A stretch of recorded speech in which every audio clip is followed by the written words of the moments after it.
Hi. Have you ever had a work project where you had so much to do in a very limited time to do it, and you just knew that you wouldn't be able to get it done? That's kind of the situation that we're facing with our Christian Youth in Action training, the training that we do with teenagers to teach them how to do the high-octane VBSs that we travel all over Montana with during the summer. We kind of have a reputation as a ministry that we bring a highly trained team. And one of the secrets to bringing that highly trained team is to actually have a very effective evaluation, or what we call practicums, so that we can see what the teenagers have actually learned. They've got to show us actually that they've learned the things that we've taught them. So the practicum is what makes them a highly trained team, because we do get to evaluate what they've learned. So for the summer missionary themselves, or the teenager themselves, it kind of gets to show that they're accountable, that we are going to be, not only when they get trained, but they're going to be held accountable for the things that we're teaching them. It also encourages their strength, because you'll see as you do some of these practicums that it brings out some of the really neat things about some of these teens. Some things they're really, really good at, and it's kind of fun to watch that develop. It also helps them with some weaknesses that they have that we can help them improve on. It also, for the evaluator, for those that are evaluating these practicums, it actually gives you an idea to see and evaluate how much those teens have learned while you're doing this. It also allows for you to make corrections to the things that they're saying or doing, maybe an understanding of a word or different things, so it allows you to correct them. It also provides you a great opportunity to give them encouragement. You can see those things that they're doing well and really encourage them, and for the effort they're putting into it. It also really gives kind of a good way of looking at how we're training and how we're teaching them. So it gives us a chance to evaluate ourselves as well, as far as the amount of training and stuff that we're doing. We want to give you an idea of the number of practicums that we're going to be doing this year with the students. We have a wordless book practicum, which is about sharing the gospel with children. Bible lessons, we have a format and a process of how to teach a Bible lesson. Missionary stories, we tell great missionary stories, and so there's things we evaluate with that. We also have a word up, which is kind of the general theme for the day. We have a prayer time practicum, a memory verse I-pair, and you'll see I-pair is kind of a structure that we use to have fun doing a memory verse or even singing a song. We also have a review game that we have a practicum for, because we really want them to know how that they know how to explain it and that they know the game well. And then we have memory verses where they have to memorize and say the verses correctly. It's a lot of students saying a lot of practicums, and so we're very thankful for the help that you guys will bring. And the thing is, we have different age teenagers there in different groups, some first-year students, second-year students, and so on. So we have different tracks, and so depending on the track that they're in, we'll determine the particular practicums that they'll be doing. So one of the things that I wanted to do to start with is just to let you know that we basically have three kinds of practicums. The first one is one that I mentioned earlier, like with the I-pair or Bible lessons, where we actually have a very strong format that they're supposed to follow and instructions that they'll be doing. Another thing that we have is like with a missionary story. The missionary story doesn't necessarily follow a format as much as it has a lot of engaging activities for the kids and making sure that they're telling a good story. So that's what this particular I-pair sheet or a practicum sheet is. And then we also have one like for review games, where it's a lot more about the information and make sure that they're able to tell the kids and things what they're supposed to be doing. So there's really several different kinds of formats for these practicums, and we're going to kind of go through those and tell you a little bit about them. Each practicum sheet basically has three areas to it. What we call an introduction. Introductions are very important to what we do with CEF. We want to make sure we're always keeping the attention or getting the attention of the children. So that's a big part of the practicum sheets, is there's aspect of introduction.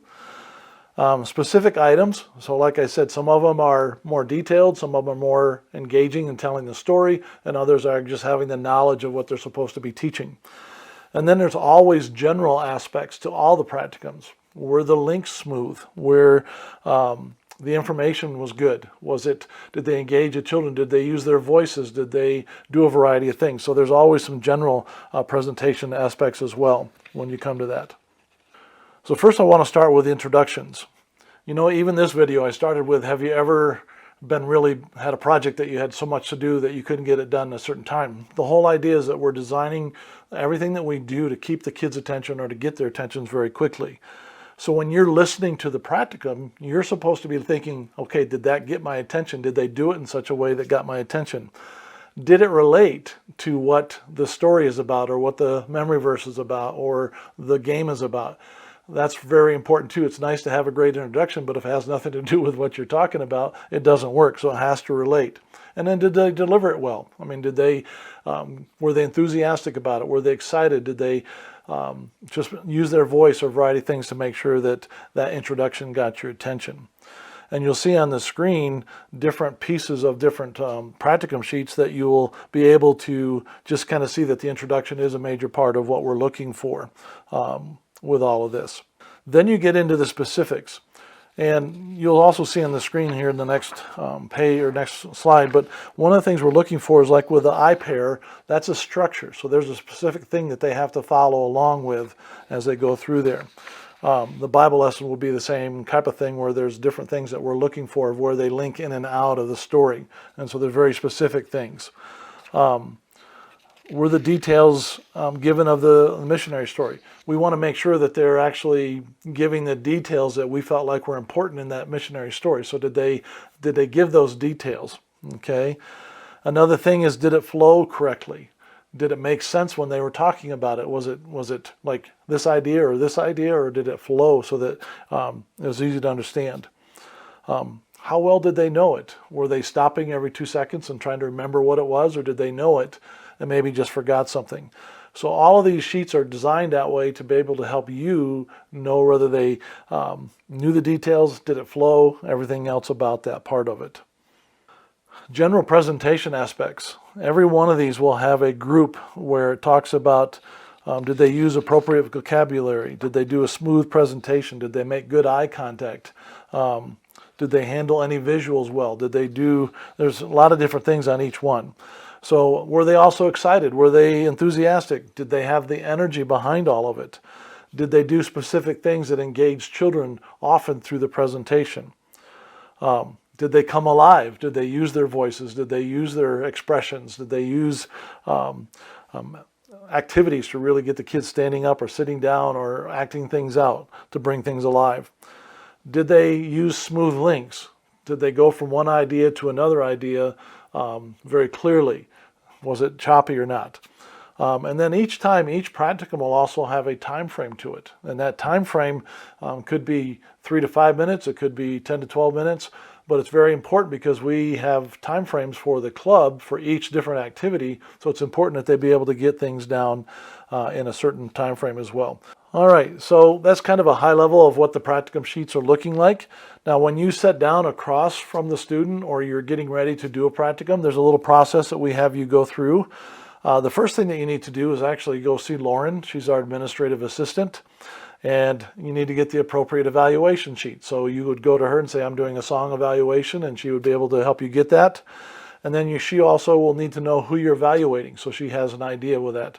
Now, if it's their first evaluation or first practicum, she may not have any information. But if it happens to be their second or third or fourth one, then quite often what we do is we write down things that they need to be working on that the previous practicum that they did, the instructor or the evaluator said, hey, they did a good job, but this area is an area they need to work on. So you need to talk with Lauren to find out and look for those areas that they need to work on. So when you do this and you have that student sit down, you'll find that many of the students are really nervous about the practicums, especially if it's their first or second one. So we want you to help put them at ease. And a couple things you can do to make them feel a little bit more comfortable about things is smile. Look at them like, don't stand there with a frown on your face like, this is going to be great. I'm going to, you want to smile and actually use their name. Find out what their name is. Another thing that we do, just to let you know, is that, we use clipboards with the practicums. And so one of the things that we do to tell the students, because you're going to be writing things down, and the tendency is for most people when they're being evaluated, that when you're writing things down, that it's a negative thing. So you want to tell them right up front, look, I'm going to be writing things down so that I can remember all the details. I'm going to be writing down good things and things that you need to work on. So don't just panic because I'm writing something down. So let them know ahead of time that you're going to be doing that and why you're doing it. I tell them all the time because I'm old and I don't remember things, and so I just try to write things down so I don't forget. And part of what you need to be looking at when you do this is that you can also tell them we're not evaluating them, but we're evaluating what they've learned. So that's a big part of it as well. And then the last thing we do before we actually have them do it is that we take time to pray for them. Now, you as the evaluator, you can pray for them, or sometimes they'll have somebody there that's working with them as kind of the child for them in their particular practicum. So a lot of times I'll have that other team pray for them. Either way, we're just asking you or someone else to pray for them before they start that presentation. Now, one of the things about these evaluation sheets is that there's lots of boxes on there for you to check. I'll try to get this out here. You can see that there's lots of boxes for you to check here. One of the things that we want you to do is we do want you to check those boxes, but don't just use that as all that you're doing. We need you to write in comments as well.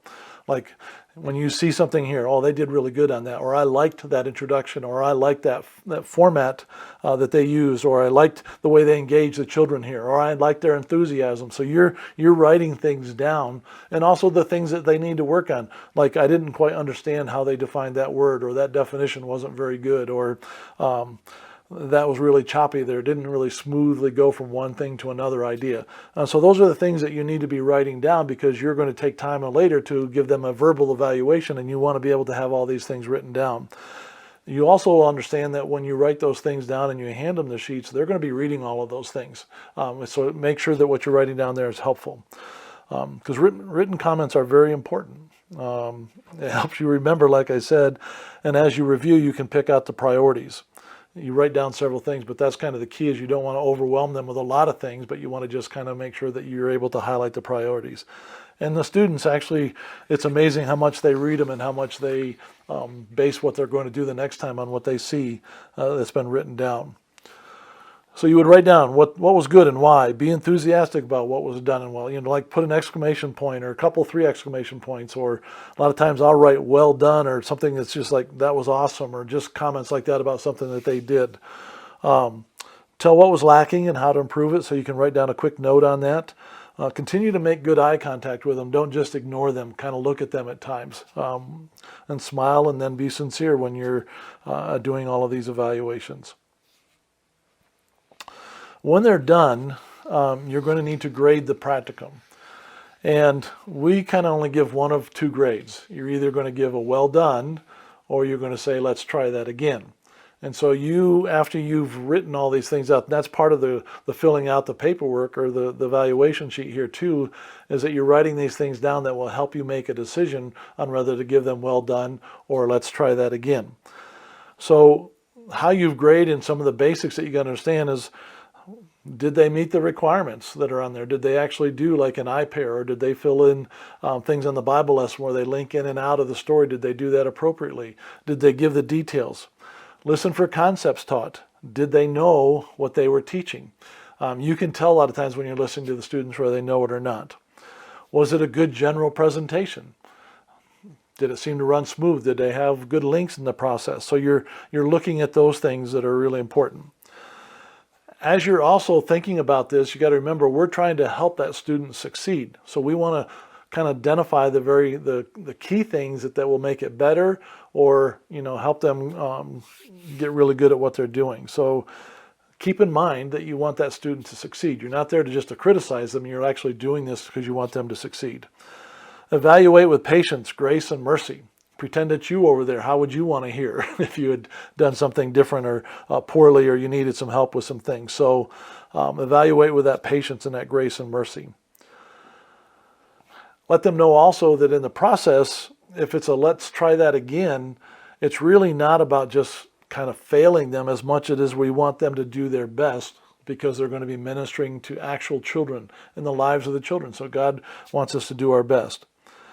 And then what you need to do is you need to say either well done or let's try that again. We don't pass or fail. Teens quite often will tell us that they failed or passed, okay?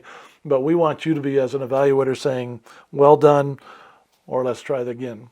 So now you've given the grade on your paper as far as what you're going to do with that student. Now you actually have to give a verbal evaluation to the student and walk through the different things. So I always recommend that you take a moment or two just to gather your thoughts. Look at your sheet, look down over it, see what the priorities were, see what you wrote down as you were writing all that down. That's why this is important to write all stuff down besides the check boxes, because it helps you take that moment and put together your thoughts, okay? And remember that we're evaluating the performance, not the person, what they learned, what they did, not so much them. And we want you to give a general positive opening comment. Even if it was really poor, sometimes it's very hard, but sometimes you have to say something like, I can tell that you've worked on this, okay? So you just try to be very positive to start with. Usually it's pretty easy, as most of the kids, you see some good things that they're doing. And then give some very positive comments on different specific areas, the things that you wrote down that you really liked, or some things they did really well. So write those things down. And then we're also looking for one or two things for them to work on or to strengthen. Even if they're getting a well done, we usually try to give them something to work on so that they're taking that into the next one. Sometimes some of these teenagers just do a great job and it's hard to come up with something, but just encourage them to continue working hard. This one's also kind of important. Sometimes you'll have another teenager there that's helping be the child for them while they're doing the practicum, or there may be some others around listening. But you need to maintain control of the evaluation time or of the evaluation itself. It's very easy for other kids to want to jump in and help give their insight and their input, but it's really best for you to be the only one doing that because you're the one that's been trained. And also, if you start letting a whole bunch of other ones in, then you may take 30 minutes for a 5-minute practicum. So let's try to keep the time taken care of there. It should be just your evaluation. All right, so if it's one of the things where you believe that it's well done, I would always say you're getting a well done on this one, and then I might make a comment as to something because of what I saw in there that the kids are really going to like them, or the kids will enjoy their energy, or the kids will enjoy the way that you engage them. So I try to always encourage them in a positive way there, just to, because God can use them to do some awesome things. If it is a well done, you need to go once again to Lauren, the administrator, and let her know that it's well done, and if there's anything that they need to be working on so that the next person can see that as well. Now, if it's let's try that again, we have to kind of handle that a little bit with, once again, grace and mercy. Once again, remember, we're trying to help everyone succeed. We don't want those kids to go through a summer and feel like they were failed because they didn't do a good job. So this practicum really helps them see that they can do better than what they were doing, but we want to help them succeed with this. Thank them for what the effort that they put into it. We're not trying to embarrass them in any way or make them feel bad about it, but we want to thank them and walk through that part of it. And you want to give very specific areas to work on. We usually try to limit it to a couple of things. Because if you start giving them 5, 6, 7, 8 things, then they're going to get overwhelmed and they're not thinking they're going to handle it. But if you give them 2, once again, based on taking the time to look at what you wrote down, you can usually come up with like the top 2 things that they really need to work on to be better. And let them know that the station, let them know there's a station that they can watch a video on as well. One of the things that we're going to do is we're going to have a couple of laptops set up where they can actually go in and watch a demonstration of that particular practicum, so they can not only hear what you had to say, but they can see a demonstration that's been done properly. So those are things that you can let them know. And one of the things that we do occasionally is that if they did really good except for one section, sometimes we'll have them do that section over again rather than doing the whole practicum. Quite often it's advantageous to have them do the whole practicum, but if they did a really good job except for one area, then you can have them do that again. Occasionally we have situations where a student has tried 2, 3, 4 times, especially in some of the bigger ones like the wordless book or some of those things. And they've worked hard at it, but they haven't quite got a well done. But sometimes we'll actually let them get a well done to encourage them to keep on to the next one. But one of the things we ask your evaluators, if that's a situation that you actually have to come to me or Chris Peabody, our assistant state director, to get permission to pass them, even though it may not be a totally well done. But that's something that does happen occasionally where we want to encourage a student to keep going. Once again, if it's a let's try that again, you clearly got to go to Lauren again, our administrative assistant. Let her know that it's try that again, but also give her the specific things that you asked that student to work on as well. One of the things that we do we try to make happen is that once they start a practicum with an individual, they have to finish that practicum with that individual. Now, sometimes with helpers, you come one night, you may not be able to finish it up the next night, so they'll have to come to one of our staff members. So it'd be really good for us to be able to make sure that we understand what you had them work on so that we can follow through with that as well. Always remember, this is about helping the teens to learn to serve God so they will hear well done. We want them to be successful. And we have seen this over and over and over again, that when these teenagers go through our training and they get highly trained and they do a great job, and then they start using it throughout the summer, it does so much for their confidence in serving the Lord and who they are in Christ. But it's really important that us as evaluators make sure that we're taking the time to make sure we do a good evaluation, but we do it in such a way that encourages them even when there's areas that they struggle in and they've got to improve. So once again, I want to thank you for taking the time to help us out and listening to these practicums and be evaluators. I really would encourage you to not only watch this video, maybe parts of it again, but also we have demonstrations of each one of these practicums that you can go to on our website and watch. And Lauren can put that on the screen so I don't have to remember all the details of it. Okay, but go there so you can be ahead of time knowing what those practicums should look like, and that way you can be a better evaluator in helping those teens. We appreciate the help, and we also encourage you to take time to make sure that you become a very good evaluator in the time that we have. Thanks again for listening to this video. Hope that it's been encouraging. Once again, it's all about helping our teens do what God's asking them to do this summer and helping them be successful. Thank you.